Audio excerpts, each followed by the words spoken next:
Ahí arrancamos con la... Decí, Pato.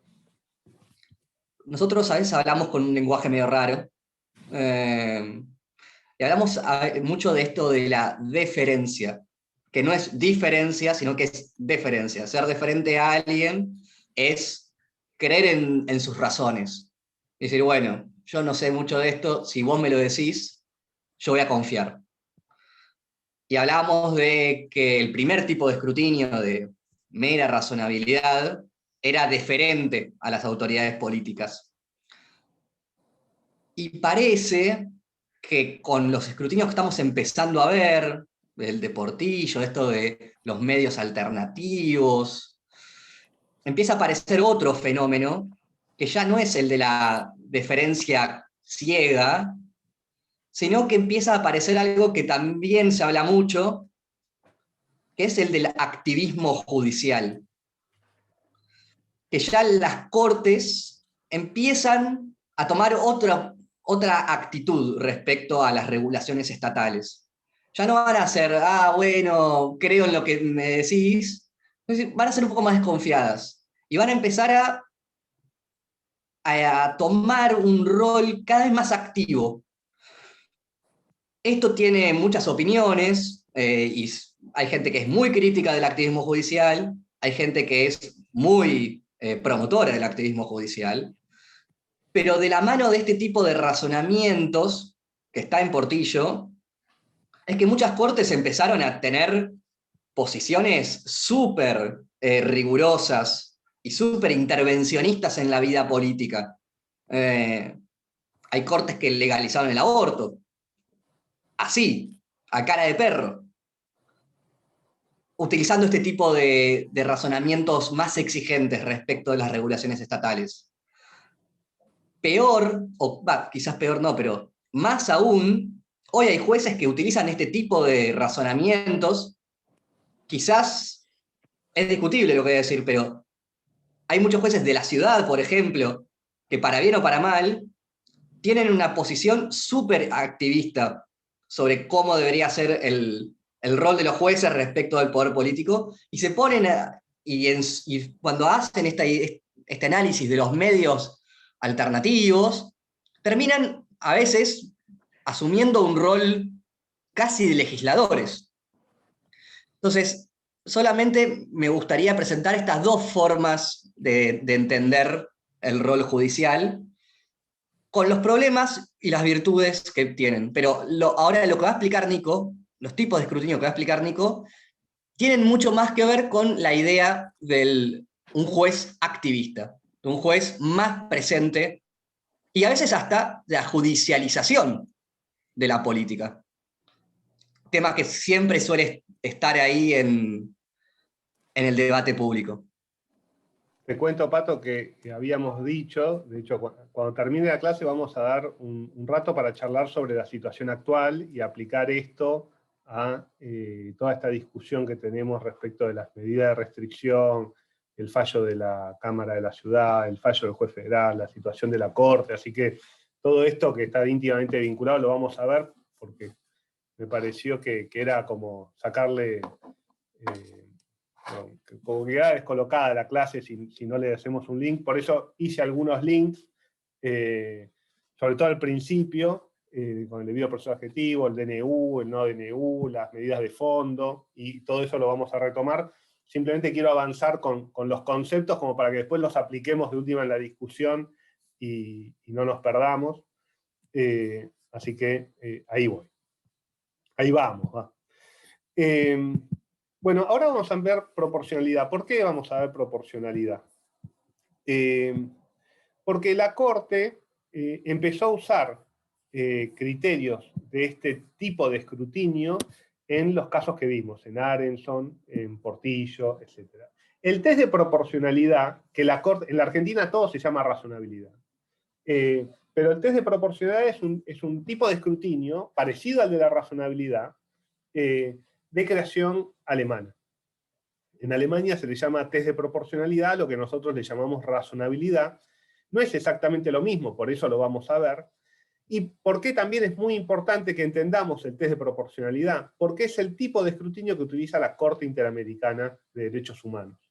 y a su vez es un test de escrutinio que ha empezado a utilizar, aunque no lo ha llamado así, la Corte Suprema Argentina, como cuando hace estos análisis de medios menos intrusivos, o de relación directa entre medio y fin, cuando empieza a afinar el lápiz al tema de mera razonabilidad. Entonces, por eso vamos a ver cómo funciona el test de proporcionalidad. Y hay algunas jurisdicciones provinciales o de la Ciudad de Buenos Aires que a veces lo aplican o a veces no lo aplican. La Corte, a nivel federal, el test de proporcionalidad se llama razonabilidad y se aplica de forma, si quieren, sui generis a veces, o criolla, porque no siempre, no se suelen respetar los pasos a veces, pero en general está como cada vez más metido en la cabeza de los abogados o abogadas pensar en estos términos y en estos pasos, aunque no los pongan expresamente en una resolución o en un escrito. Sí, los abogados solemos argumentar mucho, y los jueces también, con este arsenal argumentativo y teórico, con lo cual es clave que lo conozcan. Vamos. El test de proporcionalidad se basa en 3 pasos. Es como cuando van a esos restaurantes chetos de Palermo, de los 7 pasos, los 5 pasos, los 3 pasos. Bueno, estos son 3 pasos, es más fácil. Entrada, comida principal y postre. Toda esa cosita del quesito, del no sé qué, que es muy rico y que te da unas porcioncitas así, que vos decís, pero flaco, peso 100 kilos, ¿qué me está dando? Bueno, y te cobran, no sé, hoy ya hace no sé cuánto no voy, pero te sacan un ojo de la cara. Y después llegas a tu casa y morfás otra cosa, te vas a una heladería, no sé, porque te quedaste con hambre. Son 3 pasos. Son 3 pasos secuenciales. 3 pasos secuenciales. O sea, voy a empezar por el primero, no voy a empezar por el segundo o por el tercero, voy a empezar por el primero. Si la medida cumple, o sea, pasa la prueba número 1, voy a pasar a la prueba número 2. Y si pasa la número 2, voy a pasar a la número 3. Si en el test, en el escrutinio, en alguna no pasó, ya no sigo haciendo el análisis y ya asumo que la norma o el acto no es proporcional, no es razonable, lo cual quiere decir que no es constitucional. ¿Se entiende? ¿Me siguen hasta acá? Con lo cual, son 3 pasos secuenciales, se tienen que ir cumpliendo uno a uno para pasar al siguiente. Si la medida o la ley no cumple alguno de esos pasos, se termina ahí el análisis y ya podemos saber que la medida es ilegal, inconstitucional, ilegítima, ponen el nombre que les guste. Venga. Bien, y entonces tiene 3 pasos, y van a ver que es muy parecido a lo que hemos visto hasta ahora, no es una cosa enteramente nueva, ni mucho menos. El primero es el examen de idoneidad, o test de idoneidad. ¿Qué quiere decir? ¿Qué es lo que vimos en cuanto a la mera razonabilidad? Es, si quieren, el primer aspecto o el aspecto básico del criterio de razonabilidad. ¿Cuándo en un medio es idóneo? Cuando fomenta el fin. O sea, cuando persigue el fin. Cuando es apto para, de alguna manera, llegar al fin. No tiene por qué ser la forma directa. No es que si yo quiero ir a Córdoba, el medio idóneo es agarrar ruta 9, derecho, Rosario, Córdoba. Puede ser que primero vaya a La Pampa, después vaya a San Luis, después vaya a Córdoba. Si el medio es de alguna manera fomenta el fin, cumple el principio de idoneidad. No necesito ir directo a Córdoba, no necesita ser el mejor medio. Eso se va a analizar después. El primer análisis es, che, es una locura, quiere ir a Córdoba y se tomó un avión a Río Gallegos. No quiere ir, no, el medio no. Che, Nico, te equivocaste de vuelo, es el otro. Entonces, solo si no hay una relación medio-fin, si no propende de ninguna forma, va a ser inidóneo. Si lo fomenta de alguna forma, aunque sea mínima, va a ser idóneo. El segundo paso es el de la necesidad, que es lo que recién vimos como medio alternativo, el medio alternativo más idóneo. ¿Qué quiere decir? Bueno, ¿es necesario lo que estás haciendo? ¿Vos lo pensaste bien? Está bien, querés ir para allá, pero hace falta que vayas caminando a Córdoba. ¿Es necesario que te tomes el tren que tarda 14 horas para ir a Córdoba? Saben que hay un tren que tarda 14 horas para ir a Córdoba. Entonces, necesidad. Es necesario cuando no pudo ser establecido por otro medio. que sea igualmente adecuado. Si me pueden aceptar si alguno de los que es cojos puede aceptar, así yo no toco nada, se los agradezco. Cuando no hay otro medio igual de adecuado para el logro del fin, y que suponga una restricción menor para el derecho fundamental o los derechos fundamentales. Quédense con esto, ahora vamos a ir al análisis concreto del medio. Pero digo, primero es, ¿idóneo? ¿De alguna manera propende al fin? Sí. ¿Es necesario? O sea, ¿es el mejor medio para lograr eso? ¿Y cómo voy a saber si es el mejor medio? Es, por un lado, el más idóneo. O sea, ¿qué grado de idoneidad tiene? Segundo, ¿cuán violatorio de derechos es? Con lo cual aparece, igual que en Portillo, igual que en Arenson, los derechos en la ponderación, aparecen los derechos en el análisis. Y un tercero, que le han llamado de proporcionalidad en sentido estricto, que es, si quieren, se lo voy a decir a la Nicolás, es la válvula de escape. Es, bueno, es idóneo y es necesario, pero ¿vale la pena? O sea, es un juicio, ahí los valores juegan un rol fundamental. Y es cuando la limitación al derecho fundamental debe guardar una relación razonable con el peso e importancia de los argumentos que hablan a favor de una mayor y mejor protección del derecho. O sea, está bien, necesito, por ejemplo, vamos al caso después lo vamos a ver en profundidad. Necesito garantizar la salud pública, necesito restringir la circulación.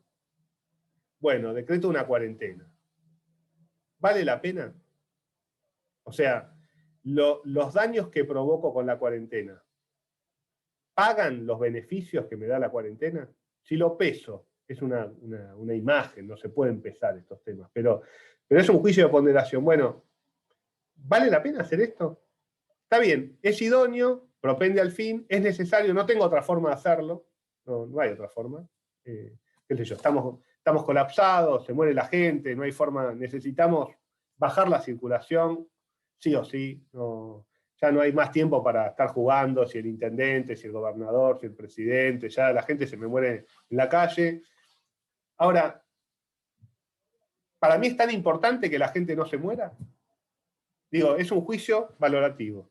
Entonces, la cuarentena o la medida que tome, ¿tiene más beneficios que costos?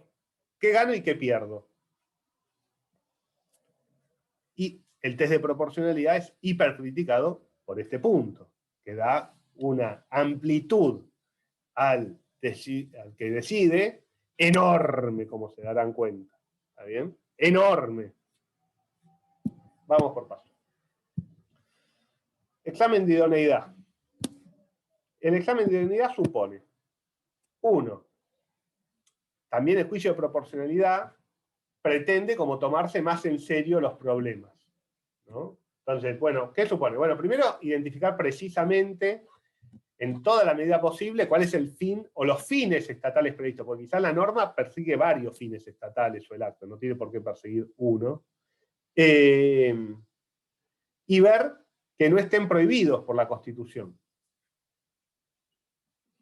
Identificar con la mayor precisión, que esto en parte quiere decir, bueno, no quedarse con lo que dice el decreto, con lo que dice la ley en los considerandos, con lo que dice la sentencia, solamente.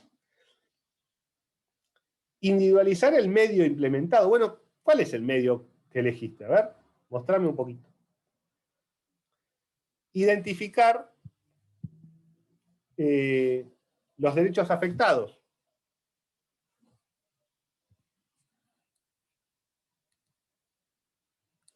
Y por último, ver si fomenta el fin, si quieren, es el comienzo esto, si el medio fomenta o no el fin.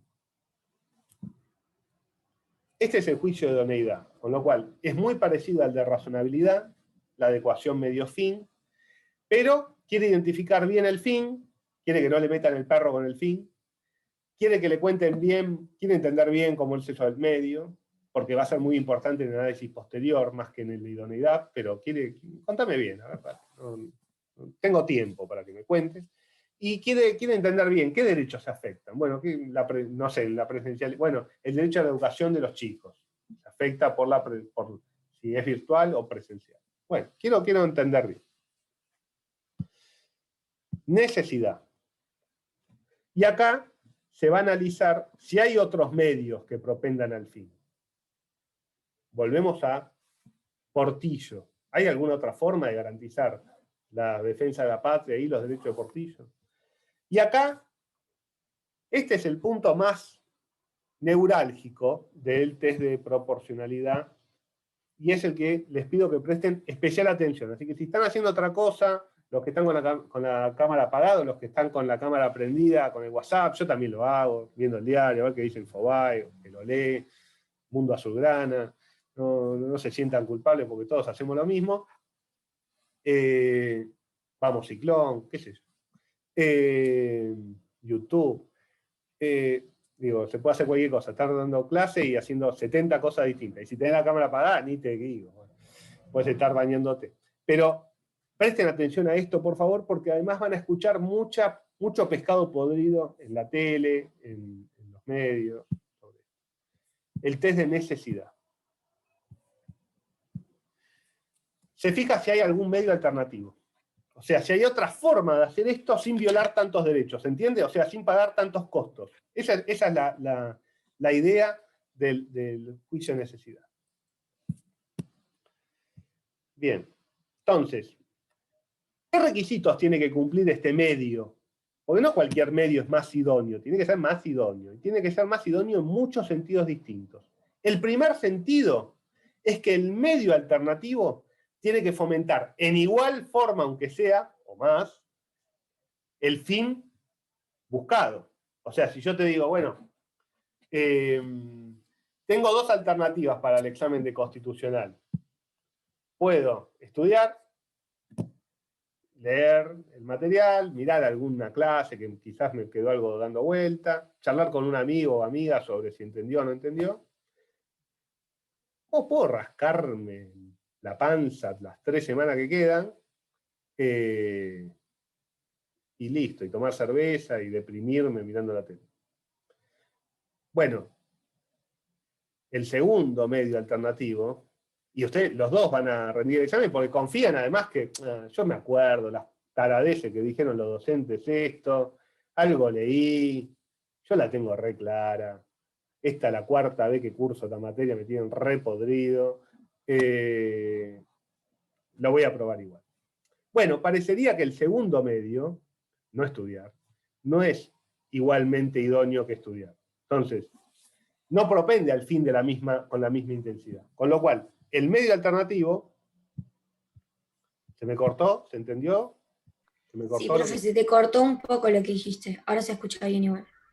Bueno, lo que decía es, el medio alternativo tiene que cumplir el fin aunque sea de la misma manera, o sea, con la misma intensidad. Si el medio alternativo es menos efectivo, es menos idóneo, ya no es medio alternativo.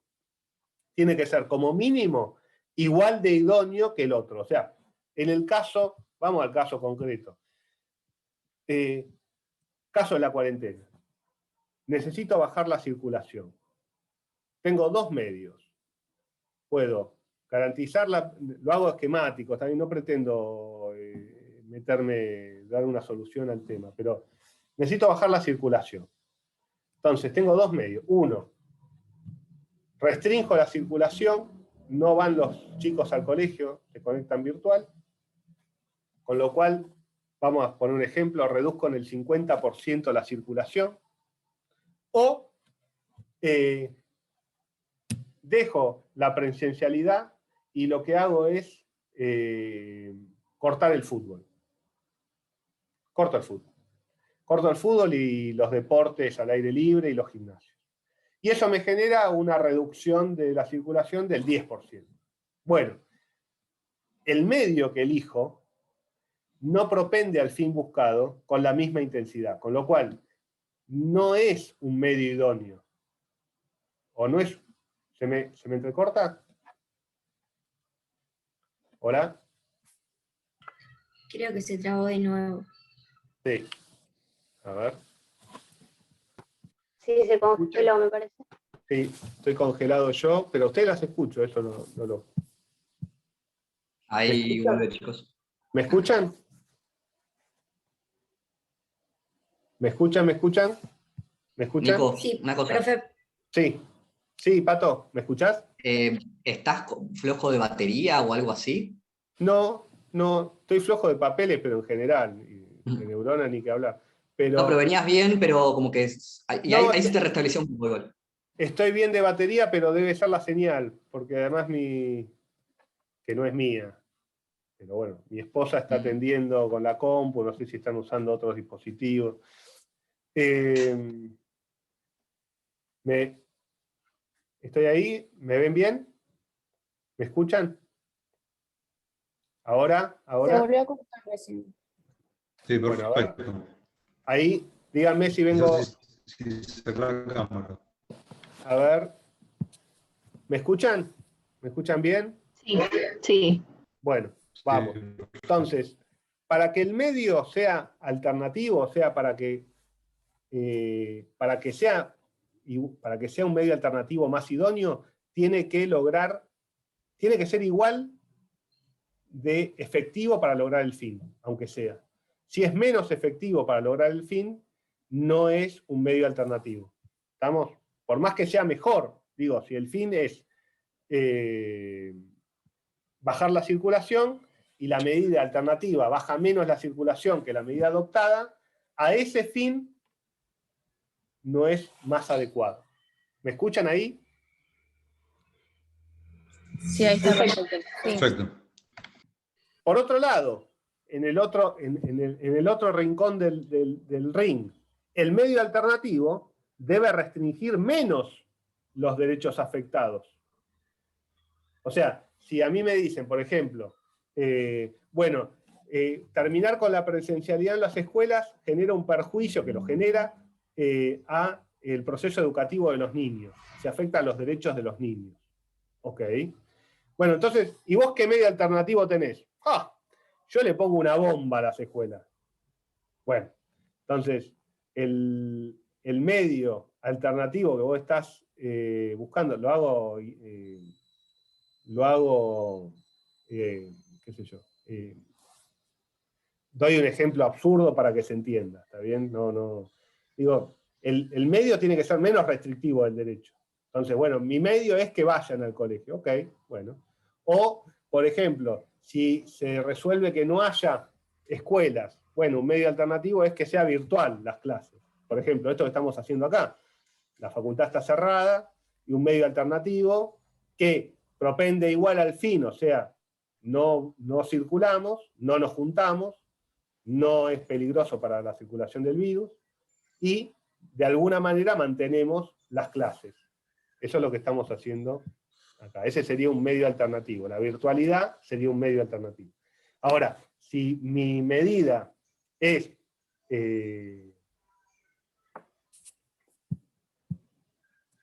vulnera el derecho que pretendo custodiar de forma más grave, no es un medio alternativo. ¿Me escuchan? ¿Me escuchan? se cortó Ahora mucho, profe. sí, pero se cortó. Bueno, ahora estoy viendo si me conecto con datos. ¿Está bien? Pero denme mientras se prende la pantalla, el celular y demás. Bien.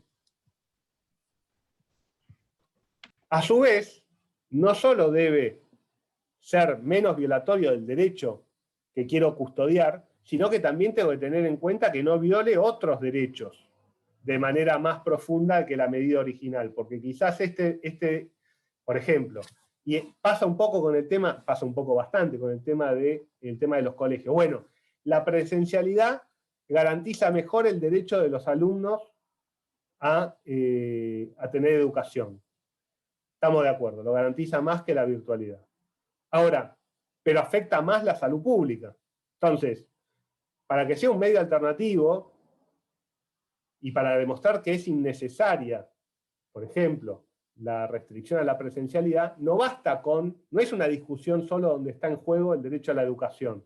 También está en juego el derecho a la salud pública, con lo cual, si la medida que voy a adoptar es más respetuosa de la salud pública es más respetuosa del derecho a la educación, pero destruye el derecho a la salud pública, bueno, ese medio no va a ser más idóneo. Esperen que me cambio a datos.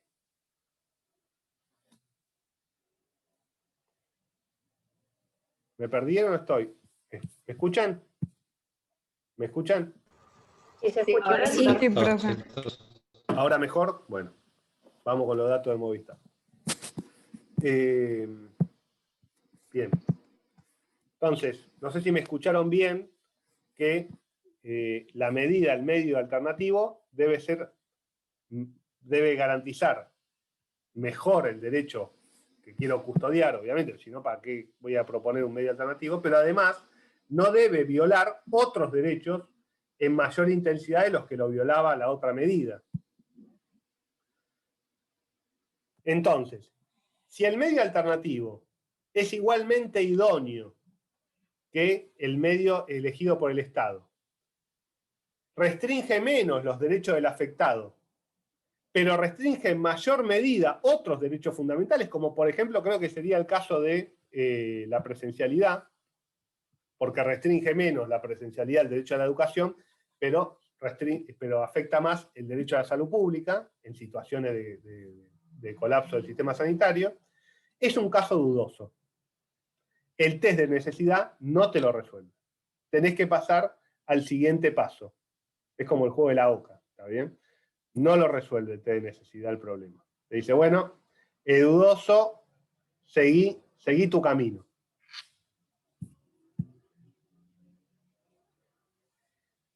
Con lo cual, no sé si se dieron cuenta, pero el test de medios menos intrusivos, o el test de necesidad, es esencialmente empírico. Yo tengo que demostrar empíricamente que el medio propende igual al fin, aunque sea, viola menos derechos, el derecho afectado, viola menos otros derechos, con lo cual no es una discusión meramente jurídica, es una discusión, ya te doy la palabra Ignacio, es una discusión empírica, necesito datos precisos para saber si ese medio efectivamente es mejor, o sea, si el medio elegido es necesario o innecesario, y el que yo propongo es más o menos idóneo. Y ya te doy la palabra, Ignacio, dame que cierro con esto. Por eso, el principio, el test de proporcionalidad, y en particular el análisis de la necesidad, es un test que es, primero, deferente a la decisión del poder político, porque es el que tiene los mecanismos para saber y tener los datos necesarios y hacer las ponderaciones ex ante, o sea, antes de la situación. Y además, eso genera que la carga de la prueba repose sobre el que pretende decir que el medio elegido no es necesario y que hay otro medio menos intrusivo. Con lo cual el actor tiene una carga probatoria enorme, porque tiene que mostrar, por ejemplo, en el caso de la cuarentena, que no solo tiene que demostrar que la presencialidad es menos dañina al derecho a la educación. Eso es hasta de pelogrullo. Obvio que es mejor la educación presencial, se los digo como docente universitario, yo no doy más de esto del Zoom, lo tienen ustedes también, es obvio que la educación presencial es afecta menos el derecho a la educación. Ahora, no es tan claro de cuáles son los efectos respecto de otros derechos, por ejemplo, el derecho a la salud. Entonces, ahí, y eso para ganar el juicio, para hablar en concreto, el actor lo tiene que demostrar. Si no lo puede demostrar, pierde el juicio. No puede demostrar que es necesario. Sí, Ignacio. Sí, perdón, me quedé pensando. Entonces, a vos te conviene cuando presentás el test, presentar la norma con un paraguas lo más general posible. Por ejemplo, en este caso, una defensa del derecho a la vida. O sea, a la vida, digamos, ¿no? Obviamente que está por sobre la educación presencial o no presencial. O sea, te convendría hacer eso. Y lo otro que te consulto es, uno toma decisiones con datos ex ante, pero en realidad los datos son ex post. O sea, vos estás tomando hoy una decisión en un espacio temporal determinado, territorial, con datos que vas a tener dentro de 15 días. Eso se tiene en cuenta, digamos, cuando se hace el test. Bien. Bueno, la primera pregunta, más allá de si conviene o no, porque la idea del test es ver la realidad, pero sí, si uno emite una medida, conviene demostrar de buena fe todos los fines que busca esa medida, todas las aristas que se tienen en cuenta y todos los derechos que están en juego. De hecho, por eso hay veces que muchos critican la forma de comunicación de los mensajes, que parece que quedan afuera un montón de razones, tanto lo que dice, qué sé yo, Larreta o lo que dice Alberto Fernández. Entonces, efectivamente, hay que dar las razones y hay que analizar las razones de cada medida, que pueden ser muchas. Y segundo, tu segundo planteo, Ignacio, el ex post y el ex ante. Bueno, cuando vos tomás la medida, vos la tomás siempre con los datos que tenés. Es imposible, de hecho, la principal objeción al utilitarismo y a las teorías consecuencialistas, vos no sabés cuáles van a ser las consecuencias de tus actos, precisamente. Vos tenés que tomar decisiones con la información que tenés. Ahora, efectivamente, a lo largo del proceso, va a ser relevante las consecuencias de esos actos, y eso va a ser podido tener en cuenta y se va a juzgar a la hora de controlar la necesidad. No es que la necesidad se va a juzgar a los ojos de lo que pasó el día que se decidió únicamente. Después vas a tener el desarrollo de los días y del tiempo, te va a dar material para que vos puedas usarlo respecto del examen de necesidad. Sí, eso puede jugar, porque una medida puede ser, de hecho, no sé, vamos a verlo después, pero hay un caso de la Corte que se resolvió hace relativamente poco, el caso Castillo. También hay medidas que no tienen, hay normas o actos que no pretenden ser discriminatorios, pero lo son, por ejemplo.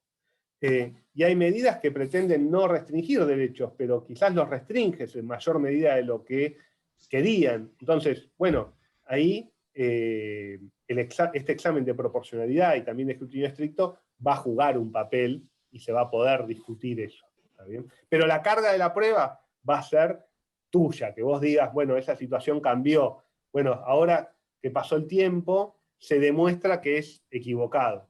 En general, depende también el tiempo de la demanda. Por ejemplo, no sé, en el caso es difícil plantear eso, porque los padres que plantearon el amparo, por poner un ejemplo, plantearon el amparo el otro día, con lo cual, quizás si planteás el amparo 15 días después, bueno, sí, podés discutir con más evidencia, ex post, decir, bueno, la decisión fue equivocada. Entonces, pero si vos la planteás al otro día, ese argumento no lo tenés. Ahora, es contradictorio que los jueces hayan reunido, se reunieron por Zoom y tenés 3 o 4 ministros de la Corte que están cada uno en su provincia. Y estamos hablando de la presencialidad. Es una locura. Bueno, perdón. Sí, yo lo puse en un tuit, de hecho, pero ahora vamos a eso. Pero no nos vayamos de la clase porque ya estamos por terminar esto y me interesa que se vea y después nos quedamos, no hay problema para charlar. Todos estamos con ganas de charlar.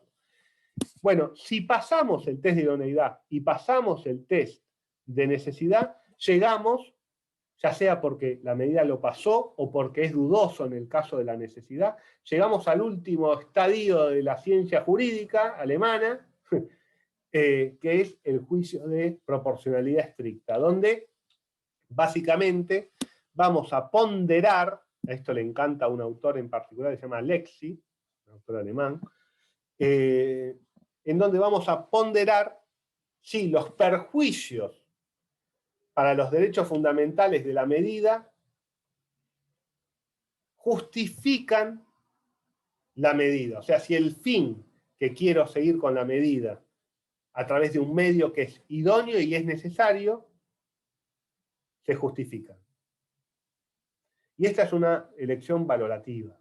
Y esa es la principal crítica del principio de proporcionalidad estricta. Ahora, hay algunos estándares para usar. Primero, hay que tener en cuenta el límite de exigibilidad soportable para el destinatario de la prohibición. Entonces, por ejemplo, en el caso de que estamos ahora con la presencialidad. ¿Es soportable para los chicos estar 15 días sin clases presenciales y tener virtuales? ¿O es insoportable la carga? Porque quizás la carga es insoportable. Para Portillo la carga era insoportable. O sea, no... O si yo les genero un perjuicio irreparable a alguien, eso tiene que ser en cuenta. Y a su vez, ¿es soportable para las personas que requieren atención médica el hecho de la saturación del sistema provocado por la circulación? Todo eso entra en el juego de ponderación. Y entonces, cuando el peso en favor de la importancia del fin estatal sobrepasa al peso de los perjuicios, voy a tener la decisión de que la medida es proporcional. Si la importancia del fin estatal no justifica la intensidad de la restricción o los perjuicios que provoca, no va a ser proporcional. Y entonces, también tenemos una regla. Cuanto mayor es el grado de no satisfacción o de violación de un derecho, mayor tiene que ser la importancia de la satisfacción del fin estatal. Porque si fuera una cosa menor, una restricción menor, la importancia del fin estatal no necesita tanta justificación. Ahora, si me están diciendo, bueno, quédate en tu casa todos los días, todo el día, bueno, requiero una justificación importante, porque me están sacrificando un derecho fundamental, de una manera relevante. ¿Cuáles son los límites de este test de proporcionalidad? El contenido esencial del derecho, nadie sabe cuál es el contenido esencial del derecho, pero les puedo dar una pista. Si yo voy a dejar sin escuela a todos los pibes, o a todas las pibas, por tiempo indefinido, bueno, se está violando el contenido esencial del derecho. O, en el caso de la pena de muerte, es el caso más evidente. ¿Está bien? Pero también se aplica al caso de las restricciones por motivos sanitarios. Si yo no restrinjo, violo el contenido esencial del derecho a la integridad física, a la vida y la atención de la salud, porque no puedo atenderlo, no tengo camas. Y el otro límite es el principio de la dignidad de la persona. O sea, si yo instrumentalizo a esa persona, si yo no la trato como un ser autónomo, bueno, eso es un límite y no puedo, no es proporcional una medida que yo no tomo a los sujetos como sujetos y los tomo como objetos. Ese es un límite axiológico del sistema constitucional. Y es un juicio de ponderación, por eso se habla de que es una válvula de escape, ¿está bien? Pero lo relevante de esto, amén de todas las críticas que se pueden hacer al principio de proporcionalidad estricta, lo importante es que este juicio de ponderación está mediatizado por razones. Yo tengo que dar razones de por qué es más importante el fin estatal, por qué es más importante la restricción, por qué es más importante el derecho, dónde está el límite, dónde está el contenido esencial, dónde se viola o no se viola la dignidad de la persona. No es simplemente chuparme el dedo y ver para dónde va el viento. No. La idea del test de proporcionalidad tomada a la mejor luz, tomárselo en serio, no es, bueno, sí, a mí me gusta más las clases presenciales. Más allá de que pueda funcionar así, la idea es ponderar realmente desde un lugar racional, desde un lugar de un tercero imparcial, ver, bueno, en este caso, yo creo que la medida pasa todos los test, pero digo, ¿por qué? Y porque es una medida por 15 días, por tiempo limitado, que no viola, que no genera que dejen de tener educación, sino que genera un sistema distinto, una modalidad distinta. Ahora ustedes me dicen, bueno, pero ya sabemos que va a ser por más de 15 días, porque el año pasado tuvimos todo el año sin clase. Bueno, veremos si se profundiza en el tiempo, sin razones, quizás deja de ser proporcional. Pero en principio, parecería de que si tenés el 95% de las camas de terapia intensiva ocupadas y tenés 3.300 casos por día en Capital y 30.000 casos por día en el país, y los médicos no dan más, y por lo menos no pareciera que se afecte el contenido esencial del derecho, no es que estás cerrando las escuelas y nada más, sino que cambiás la modalidad, y a su vez es por un tiempo limitado en un ámbito limitado. Con lo cual, estos pueden no ser ganadores, yo creo que sí, pero es lo bueno del test de proporcionalidad estricta. Nos permite discutir en base a razones, nos permite tener un lenguaje en común para discutir nuestras distintas valoraciones sobre la situación. Y yo soy un convencido, para mí el acuerdo no es necesario, ni mucho menos. Creo que lo fundamental es el desacuerdo, en eso estoy de acuerdo con Waldron, si quieren. Pero lo que sí creo es que si uno se toma en serio el proceso de discusión y lo asume de buena fe, creo que uno puede por lo menos identificar los puntos de desacuerdo. Y en general hay puntos de acuerdo y desacuerdo en todas las discusiones. Y en general hay buenos y malos argumentos en las distintas posiciones. El tema es cuál gana.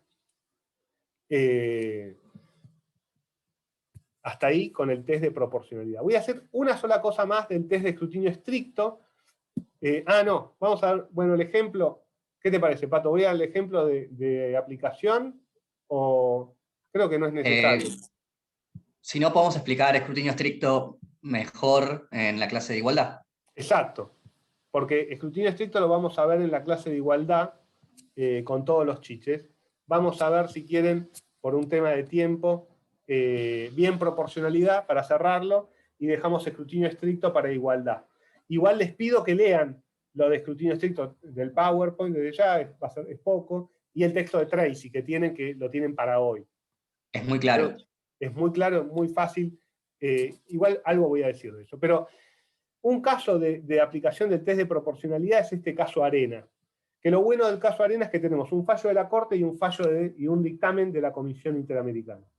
¿De qué trata el caso Arena? Arena era la esposa de una persona que estaba detenida, que iba con su hijo a visitarlo a la prisión y era sometida a exámenes vaginales para controlar de que no introduzca estupefacientes a la prisión. Entonces, Arena se presentó y planteó que la medida no era, que era irrazonable porque no era necesaria. ¿Me siguen hasta acá?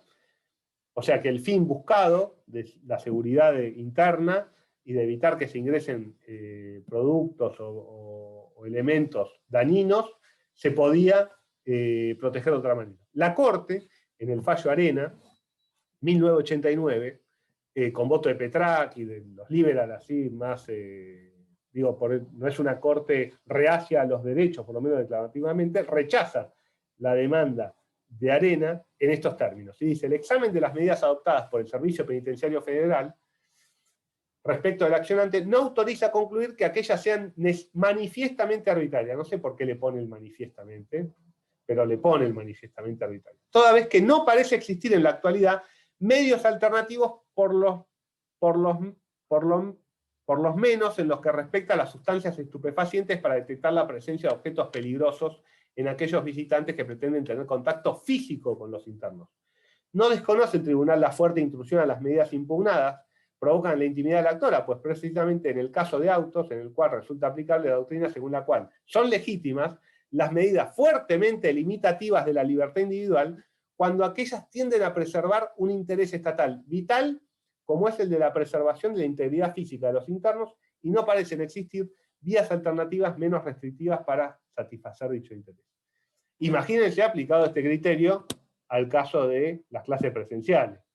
Acá, en este caso, teníamos una mujer con su hijo que iba a ver a su esposo y padre del chico, que para entrar a tener contacto físico con él, la revisaban la vagina y el ano, ¿está bien? Personal no médico, sin ni siquiera guantes, en un ámbito fuera de cualquier tipo de consultorio médico, o sea, personal penitenciario. Que además ni siquiera estaba del todo garantizado, porque supuestamente era femenino, pero no estaba totalmente garantizado. En principio era femenino.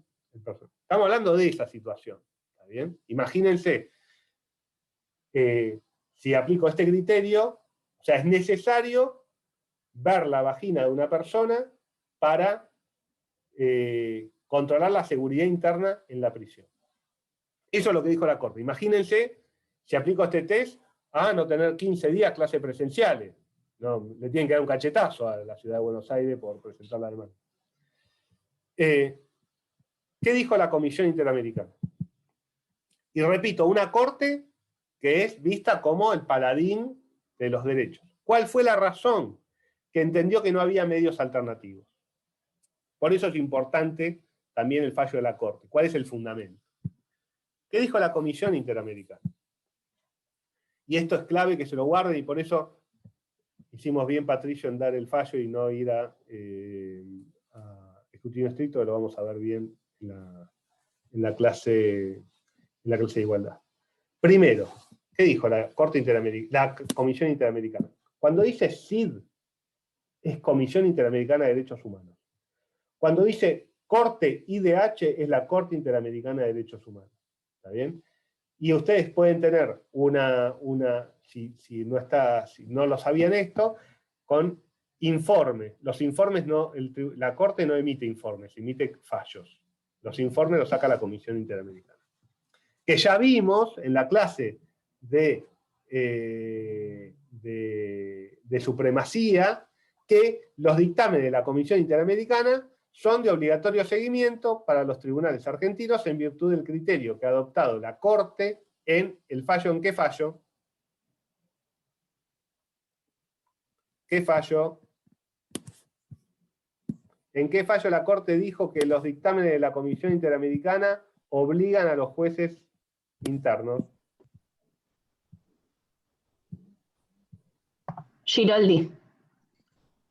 Mal. ¿Qué otro?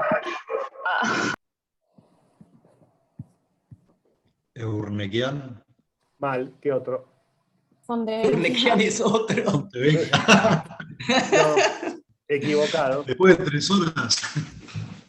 ¿Qué otro? Un armenio, tiro. A ver quién se lleva un puntito así extra. Urnequian, perdón. Estoy sorteando un puntito. Perdón, Pato. Meknian Sofovich. No. Pontevecchio. ¿Qué caso? No. ¿Qué caso? Se termina el tiempo. Vamos a dar 10 segundos más para ver quién sabe. Tiró un centro. No, el centro ya te lo di. Escúchame. 3 clases pasaron. Faltan 3 semanas para el examen y ustedes no tienen la más mínima idea de un tema que además lo tomamos y somos unos enfermos con este tema. O sea, no aprueba Te lo vamos a nadie, tomar, punto. no aprueba nadie que no sepa. ¿Con qué letra empieza el apellido? ¿Cómo? No, Marbury. No. Pero yo les garantizo que no aprueba nadie que no sabe cómo es el tema de las condiciones de su vigencia de los tratados internacionales en el derecho interno. O sea, Carranza No es Latrugués. Bueno, sigo. Carranza Latrugués. Ya están tirando fruta por el chat. Y a esta altura, ¿no Pato, es? tiramos todas. Bueno, está bien. Así están estudiando. Después no me echen la culpa a mí, a Patricio, de las notas. Bueno, entonces, la restricción debe ser proporcional al interés que lo justifica. Esto es interesante, esta visión respecto del análisis de medios afines. Proporcional al interés. Y tiene que estar estrechamente vinculado al logro de ese fin legítimo. O sea, y decime cuál es el fin legítimo. No me chamulles con Giroldi, Pontevecchia, seguridad nacional, el bien común. No, decime qué querés lograr. No me vengas con palabras que nadie sabe de qué se trata. Otro, la razonabilidad y proporcionalidad. Acá la comisión, como está hablando de Argentina, le está haciendo un guiño de que está hablando de lo mismo. De una medida se pueden determinar únicamente por vía del examen de un caso concreto. ¿Por qué? Porque es empírico el examen. Entonces yo no puedo decidir que una medida es o no es necesaria o no es razonable fuera del caso concreto. No hay razonabilidad en abstracto. Otro, para establecer la legitimidad excepcional de una revisión o inspección vaginal, en un caso particular es necesario que se cumplan 4 condiciones. 1. Tiene que ser absolutamente necesario para lograr el objetivo de seguridad en el caso específico. 2, no debe existir ninguna alternativa. Ninguna. 3, debería en principio ser autorizado por una orden judicial. 4, debe ser realizada únicamente por personal de salud.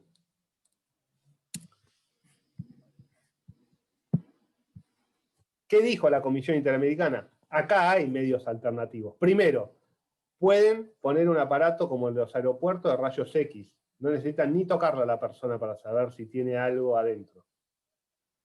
Segundo, pueden requisar al esposo cuando sale de la visita, que además tiene menos derechos que los visitantes respecto de su intimidad.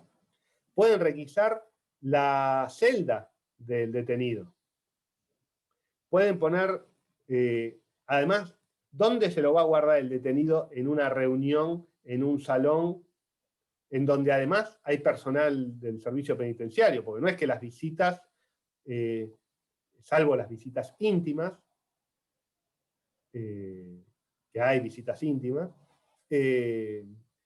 las visitas como esta que iba con su hijo, se tienen en un patio, en una habitación horrible, en donde vos ves a tu papá, a tu mamá, quien sea, a tu hijo, en una habitación, en una mesa, en donde hay 100 personas más y está lleno de agentes del servicio penitenciario. O sea, no es que es fácil para el preso hacerla de papillón en el medio del patio, ¿está bien? Para salir de ahí.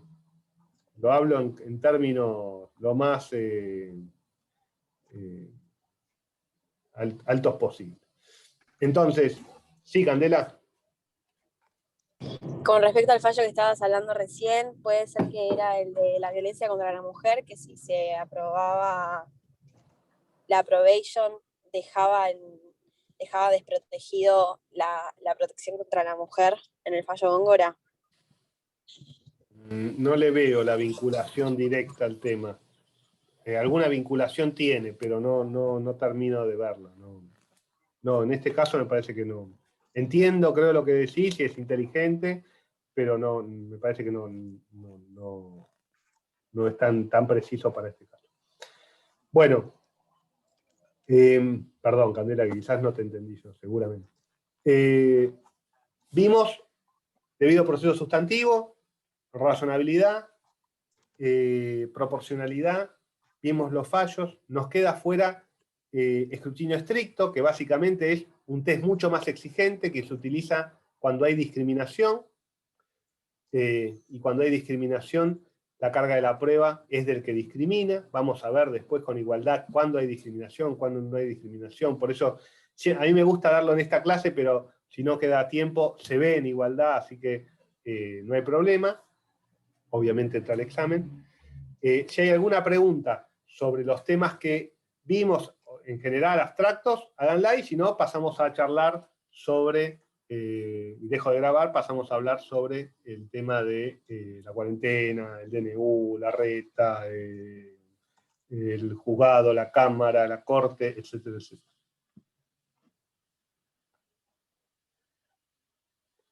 ¿No hay ninguna pregunta? Yo por ahora no. Bueno, entonces voy a dejar de grabar, terminamos la clase por hoy. La terminamos en tiempo, no puedo creerlo además. Así que a los que se tengan que ir, quieran irse, les mando un beso grande. Nos vemos el miércoles que viene con autonomía.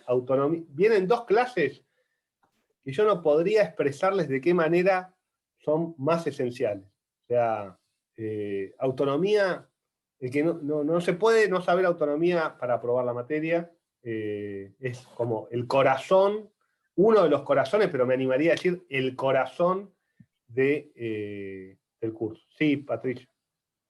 Ahora seguramente les mandemos el trabajo práctico de autonomía entre estos días. Y va a ser el último hasta el examen. ¿Está bien? Piensen, por favor, y traten de que esto sea como la última preparación para el examen. Y traten de hacer lo que nosotros siempre les pedimos.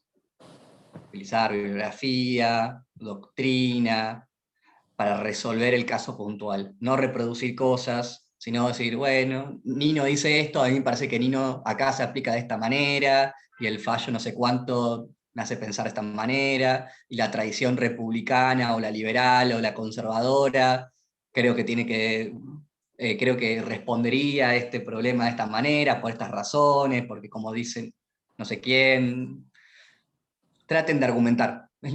No les podemos explicar lo importante que es la diferencia entre una respuesta que intenta argumentar algo, intenta sostener algo de manera más o menos clara, que un rejunte de fruta. Lamentablemente nosotros reconocemos la fruta. No compramos lo que vendemos. Profesor, Sí. una consulta. El fallo de Carranza en el programa no lo vimos puntualmente, lo habremos visto a través de alguno de los textos, ¿no? En forma periférica. Está en el texto de Samantha Viscardi y en el de Jonás Sen. Ah, está bien. No me acordaba en qué texto estaba puntualmente mencionado, aunque sea. Yo lo leí para otras materias, pero no logré hacer la relación respecto a la pregunta que había hecho. Y sí, no les damos los fallos para no llenarlos de material. Y pero por eso estaba mencionado en un texto. Por eso buscamos textos que refieran a los fallos. Yo por mí les doy todos los fallos y no les doy texto, no tengo ningún problema, pero no les cuesta más. No, perfecto. Mientras esté mencionado en un texto, no recordaba en qué texto estaba mencionado puntualmente. Y por eso me costó hacer la relación respecto y llegar a ese fallo puntualmente a Carranza. Gracias. Por nada. Decime, Ignacio. ¿Te puedo...? Que revisando un poco la bibliografía de la clase 7, el texto de Nino, quizás estoy equivocado yo, pero está la primera parte, pero no la segunda, y había algunos textos que faltaban, o están mezclados en las carpetas. Nada, simplemente para ver si estaban nada más. ¿Cuál? Yo ¿Qué me estoy texto? fijando en el blog, ¿no? Mira, creo que el de Nino, hubo varios que no encontré. El de Maurino no lo encontré. El de Agustina Michel tampoco. Ignacio. Y creo que el de Fernández Valle tampoco. Pero yo me fijé en la carpeta de la clase 7. Quizás está en otra, o me equivoqué yo. La autonomía. Están mezclados y de sí, hecho, autonomía personal. Perdón, hay un texto que lo encontramos con los compañeros. Si estás en el grupo de WhatsApp, te lo pasamos. No sé si Dale.